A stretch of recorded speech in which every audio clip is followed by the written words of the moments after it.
That's right. Reality check, you know what I mean? Street lights, innit? Dookie.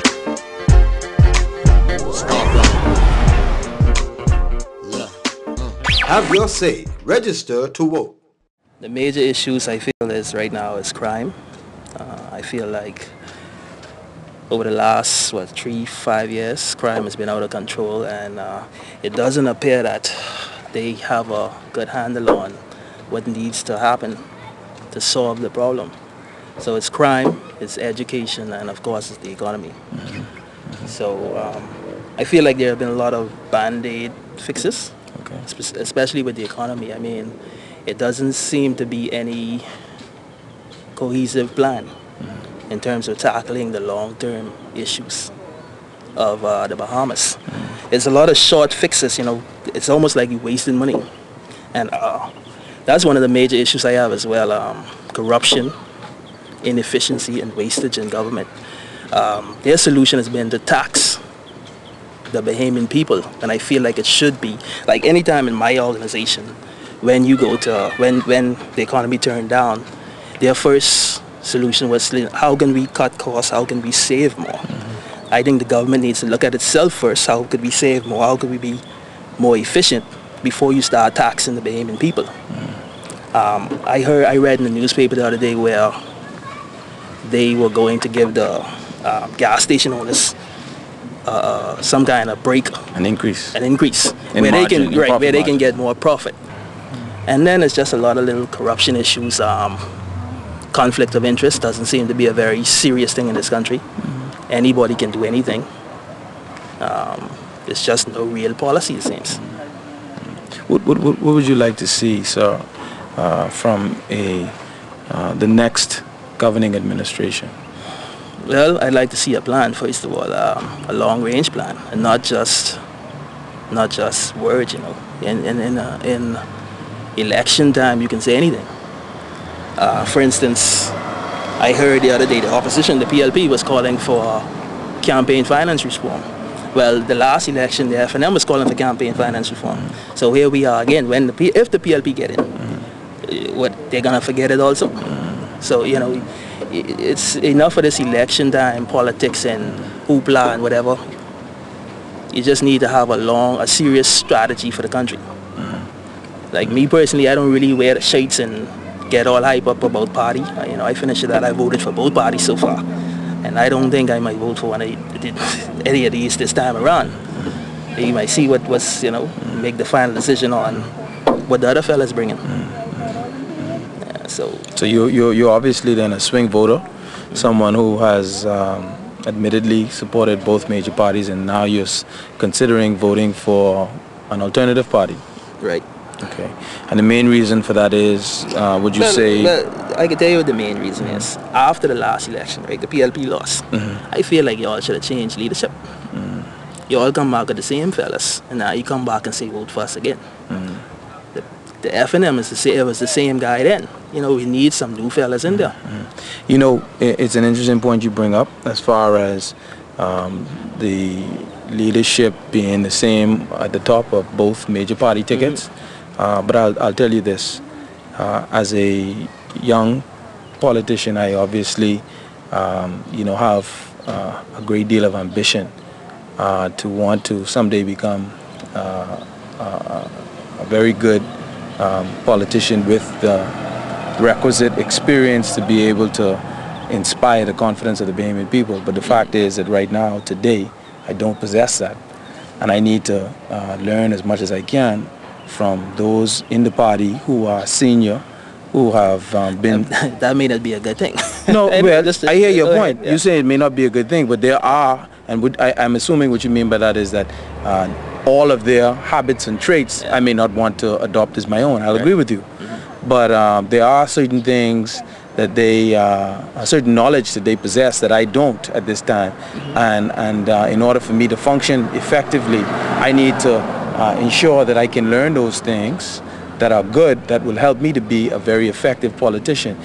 You do not want to put in the seat of power a group of neophytes who are going to, at a very critical juncture in our country's history, be charged with responsibility for trying to deal with the many challenges facing this country. I mean, in 1967, when the PLP came into power, at that point in time, it was a far less sophisticated country and economy. I would like to think that any organization that seeks to earn the trust or the confidence of the electorate will want to have a blending of senior and senior politicians and newcomers who can therefore give persons reason to believe that there's going to be orderly transition in that party, as opposed to a group of entirely new persons that cause one to have a great deal of uncertainty about the future. That's my answer to that. Okay. I know you say you're new in the party, and well, what do you bring into this area? And on a national level, what is the plan of the PLP for instance, crime? I think first of all, I think crime has really been influenced by the education level as well. Absolutely. So I think it's sad that you spend all this money on education for all these years, and you have a de-average the whole, what is it, 20 years? Since what? I don't know. I know it's been quite a few years. Well, since the PLP first came into power in 1967, education for the most part has received a lion's share of the annual budget. Okay, the largest single item in the budget has been education. Now that's changed until very recently, when now paying off the national debt has become the largest line item in the budget.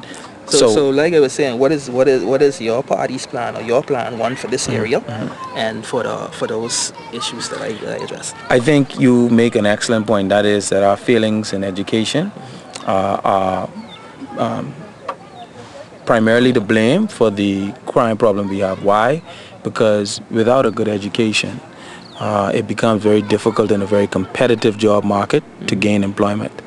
And because of the scarcity of jobs and the high level of unemployment, we have persons who now are having great difficulty in meeting their obligations financially. And we have then persons who have resorted to a lot of criminal activity in order to make ends meet. What I would say then is it is incumbent upon any government to try and expand its economy, but with a mindset that you will position your citizenry to be able to take advantage of that expanded economy, as opposed to causing your people not to gain the skills necessary to compete for those jobs, and you looking outside of your country to bring people in order to reap the benefits of that expanded economy. We have to focus on education, like you said, and in turn we will address the problems related to crime. But also we have to have a judiciary and a justice system that is going to be far more efficient in dispensing justice. And so under the former PLP administration, I don't know if you recall this, but then Attorney General Alison Maynard Gibson had a program that she was implementing called Swift Justice, and it met with a great deal of criticism by the opposition and certain quarters of the public, because they said that it was not fair to those who were going before the courts to not be able to receive a fair trial. And she never said that swift justice meant you would be denied a fair trial. So I think, people have to understand, by swift justice it doesn't mean that you'll ignore all of the rights and that any person brought before the courts is entitled to, or are entitled to. But I'll say this: we have to, as far as the PLP is concerned, put persons in place who understand that political interference has no place in fighting crime. It has to be that in a society as small as ours, we tell persons that we will support you and defend you as long as you obey the laws of this land. And if you do not obey the laws of this land, we have to pull our hands off and say, well, you have, caused yourself to be subjected to the decisions of the court, but there's no place, or should be no place, for a politician to meddle in the affairs of the justice system. Gotta big up all my peoples who been working on the future, so they know they gotta struggle. Keeping it real. To all my homies working on the 9 to 5 and doing right to keep themselves up out of trouble. Keeping it real. Although sometimes I know it seems impossible, there ain't no need in drowning in your sorrow. Keeping it real. If things are as bad as they can be, they could be. Have your say. Register to vote.